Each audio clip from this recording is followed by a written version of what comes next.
గతంలో మనం చూసుకున్నట్లయితే మేడం ఇది 2, 3 రోజుల నుంచి చాలా వరకు ఒక సాఫ్ట్‌వేర్ ఉద్యోగిని ఒంటరితనం భరించలేక తన కొడుకు, కూతురుతో చనిపోవడం జరిగింది అసలు. మహిళలకి ఇలాంటి సిట్యుయేషన్స్ ఎన్నో ఏళ్లుగా ఎదురవుతున్నాయని కూడా చెప్పొచ్చు.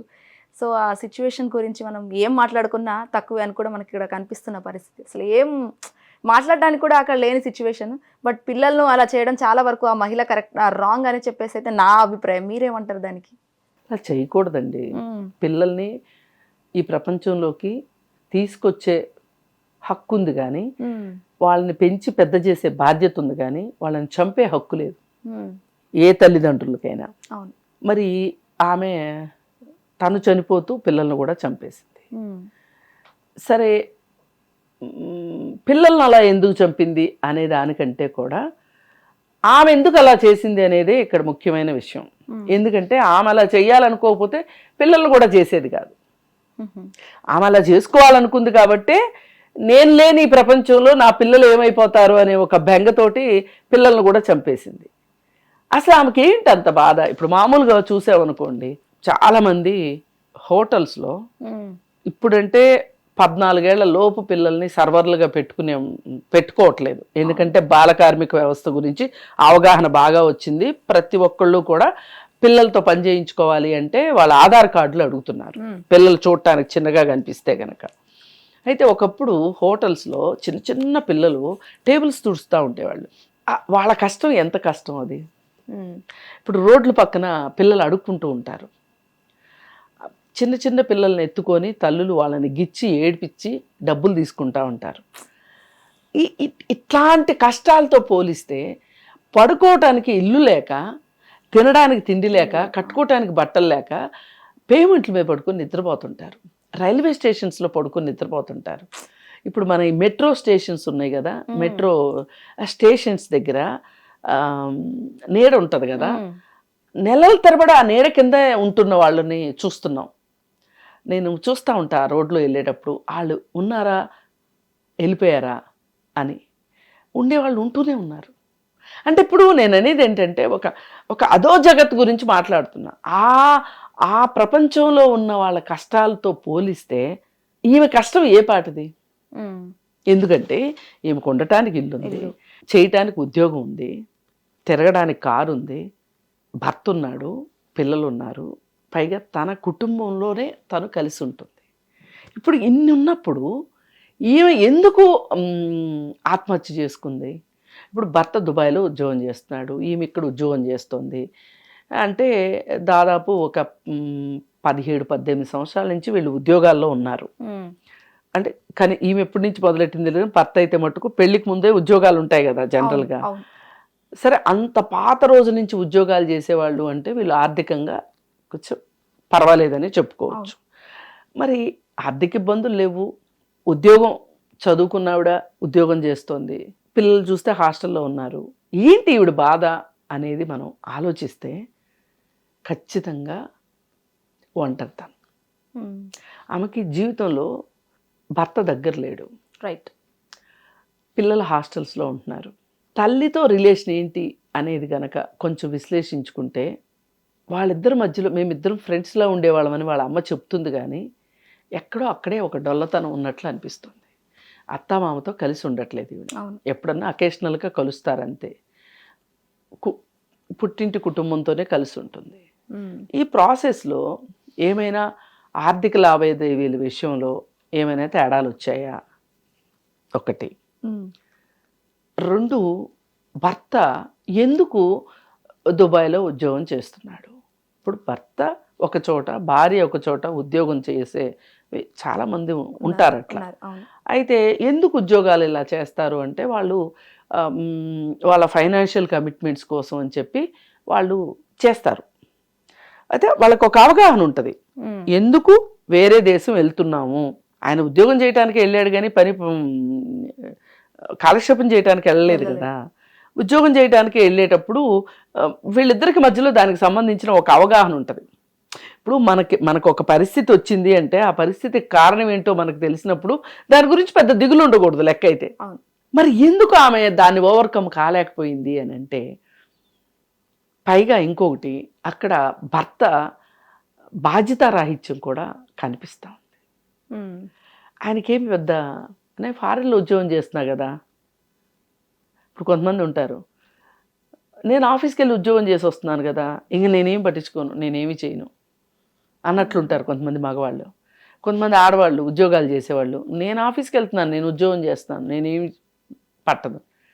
కాదు, కుటుంబ అవసరాలకి ఉద్యోగాలు చేసినా ఉద్యోగాలు చెయ్యకపోయినా అక్కడున్న కుటుంబంలో ఉన్న డిమాండ్ని బట్టి పనిచేయాల్సి వస్తుంది. రైట్. ఇది ఎలా వస్తుంది? ఒక అవగాహనతోనే వస్తుంది. ఏ పని అంటే ఆ పని, ఆడలేదు మగ లేదు, ఇద్దరు ఈ ఇంటికి పెద్దవాళ్ళు భార్యాభర్త అనుకున్నప్పుడు ఇప్పుడు రోల్ ప్లేస్ కూడా మారిపోయినాయి కదా. ఒకప్పుడు ఆడవాళ్ళు ఉద్యోగాలు చేసేవాళ్ళు కాదు, ఇప్పుడు ఆడవాళ్ళు కూడా ఉద్యోగాలు చేస్తున్నారు కదా. మరి అలాంటి ఇప్పుడు రోల్ ప్లే మారినప్పుడు రెస్పాన్సిబిలిటీస్ కూడా ఈక్వల్గా షేర్ చేసుకోవాలి కదా. మరి ఆయన అక్కడ ఉంటున్నాడు. అందుకోసం ఏంటంటే ఈమెకి ఈ ఒంటరితనం అనేది ఈమెను ఎక్కువ డామినేట్ చేసిందని చెప్పుకోవచ్చు. అంతకంటే కారణం కనిపించట్లా. అయితే మనకి ఎంతో కొంత ప్రతి మనిషికి వాళ్ళ లెవెల్లో వాళ్ళకి ఒక తాత్వికత అనేది ఉండాలి, ఒక ఫిలాసఫీ ఉండాలి. ఇప్పుడు ఫిలాసఫీ ఎంతో కొంత వంటబడితే ఏం జరుగుద్దంటే, ఇప్పుడు మనకి ఒంటరితనం గురించి మాట్లాడుకుంటున్నాం. ఓ పక్క ఒంటరితనం, ఓ పక్క ఏకాంతం. ఒంటరితనం అనేది నెగిటివ్ వర్డ్, ఏకాంతం అనేది పాజిటివ్ వర్డ్. రెండు చోట్ల మీరు ఒక్కరే ఉంటారు, కానీ మీరు దాన్ని నెగిటివ్గా తీసుకుంటే దాన్ని ఒంటరితనం అంటారు, పాజిటివ్గా తీసుకుంటే ఏకాంతం అంటారు. మనం ఒక పాజిటివ్ మైండ్తో ఉన్నాం అనుకోండి, ఇవాళ అసలు ఇలాంటి ఘటనే ఉండేది కాదు.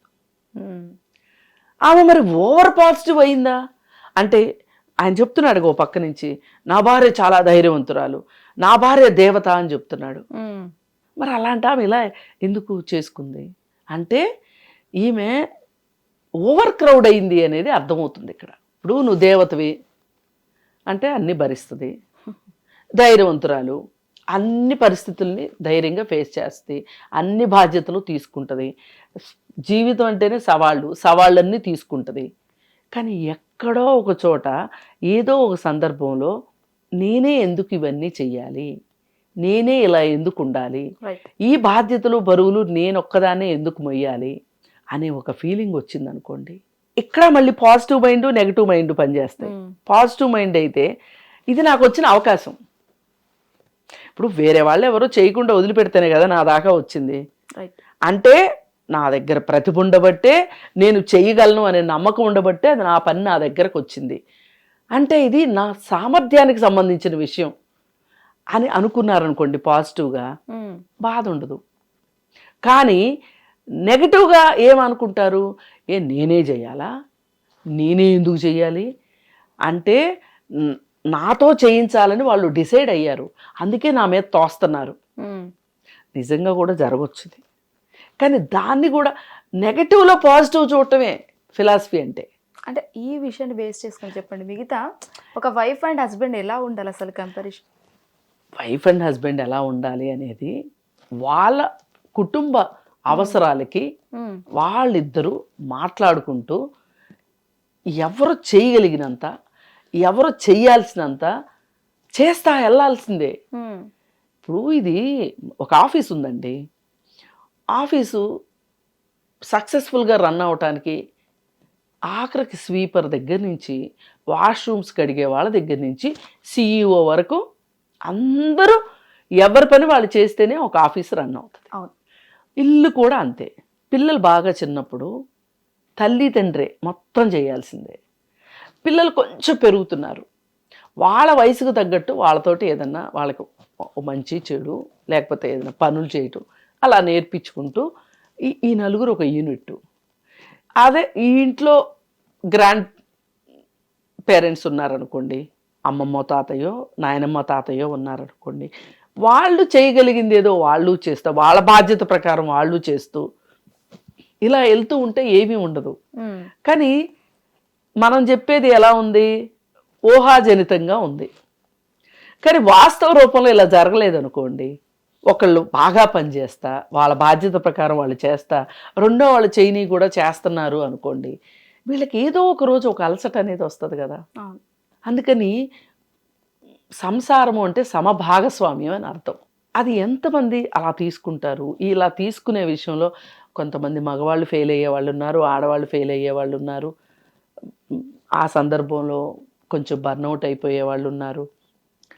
సరే, ఏది ఏమైనా దీనికి సంబంధించి కూడా ఇలాంటి ఒక నెగటివ్ ఫీలింగ్స్ వస్తున్నాయి మనకి అని అనిపించినప్పుడు ఖచ్చితంగా చేయవలసింది ఏంటి అంటే, మనకు బాగా కావాల్సిన వాళ్ళ దగ్గర మనసు విప్పి మాట్లాడుకోవటం. ఈ బాగా కావాల్సిన వాళ్ళు ఎవరు? భర్తతో మాట్లాడుకోవాలి. అసలు భర్తే ప్రాబ్లం అయినప్పుడు భర్తతో ఎందుకు మాట్లాడుతుంది ఆవిడ? మాట్లాడదు.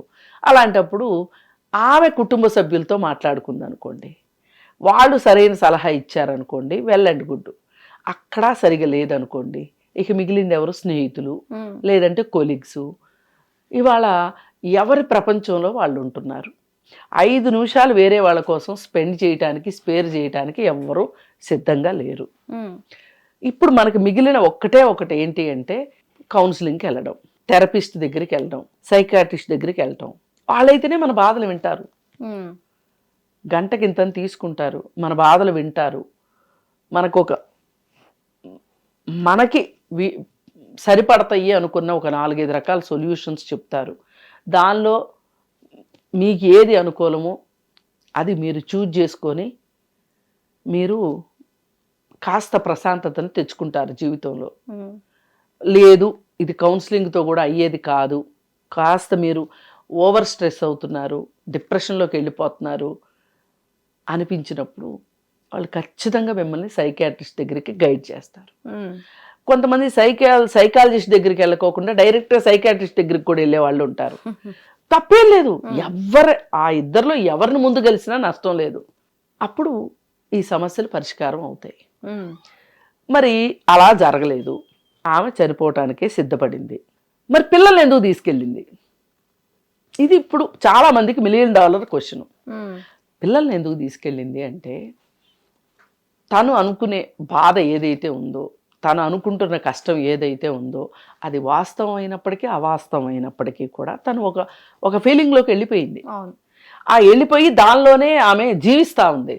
ఈ జీవించేటప్పుడు ఆవిడకి ఏమనిపించింది?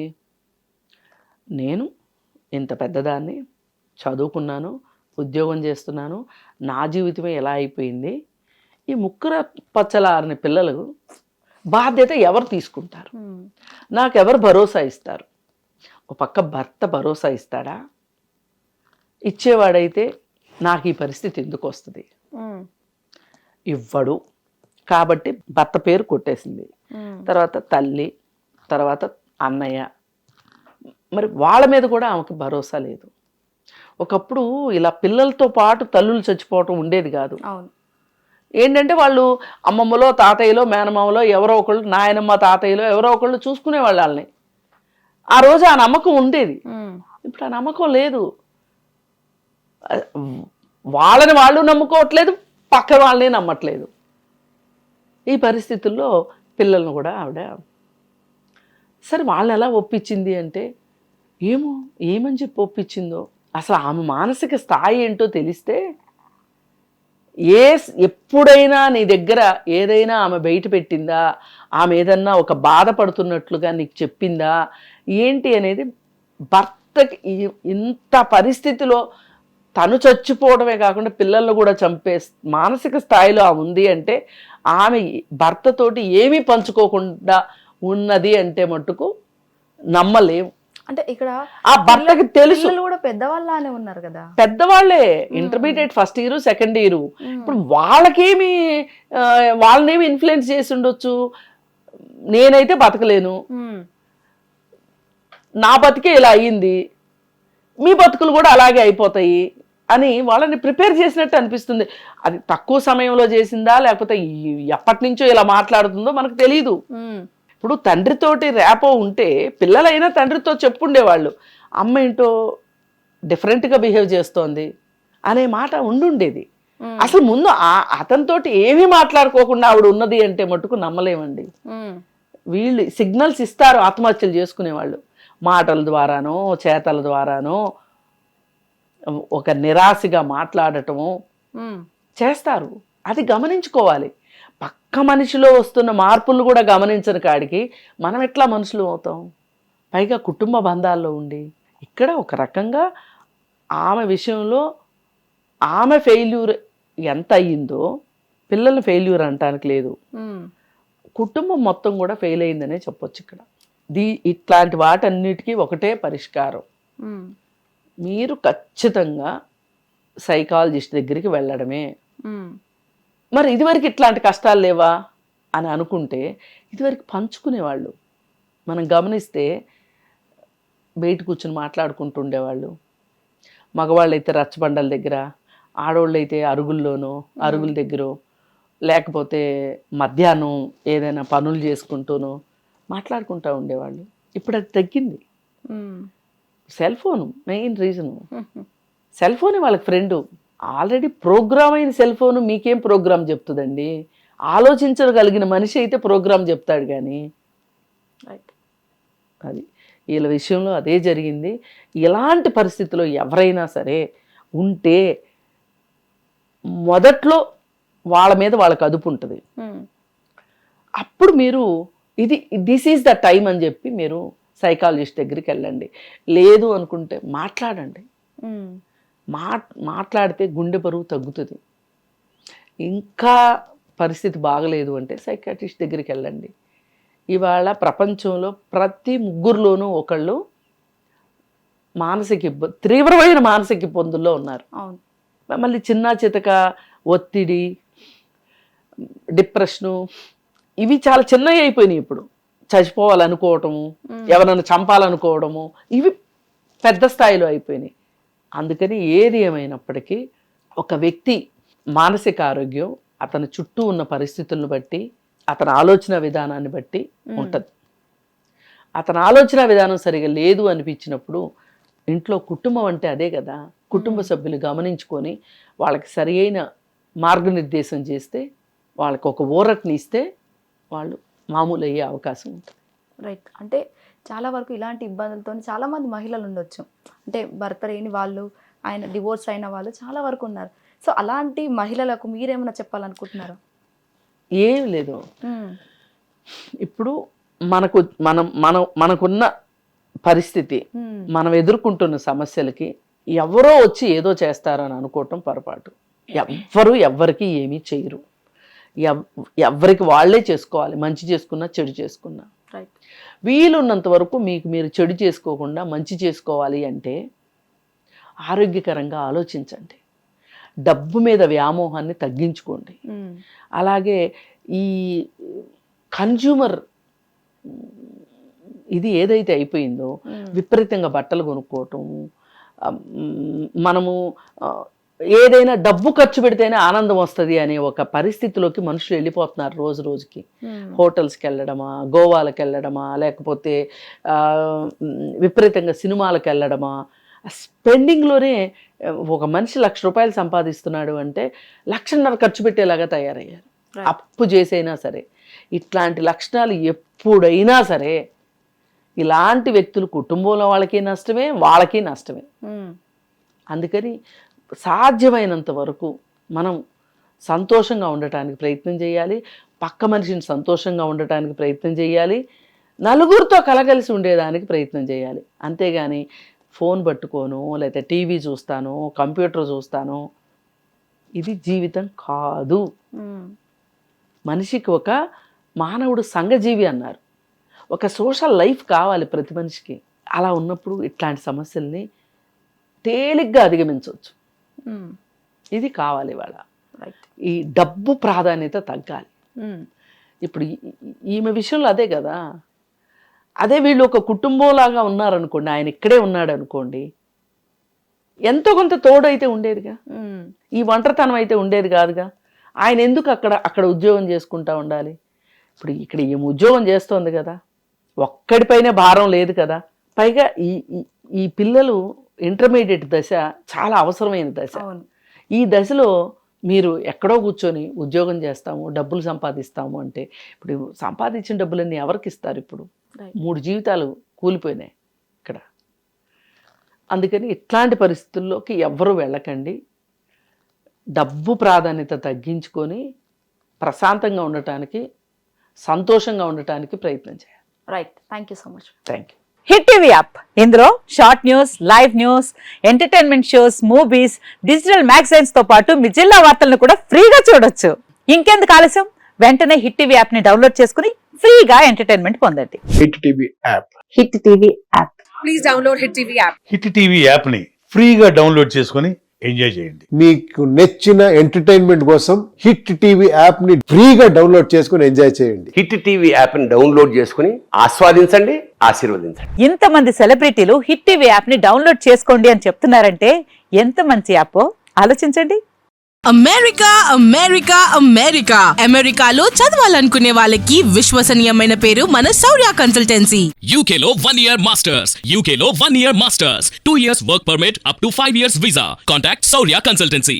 Contact 89851 89851.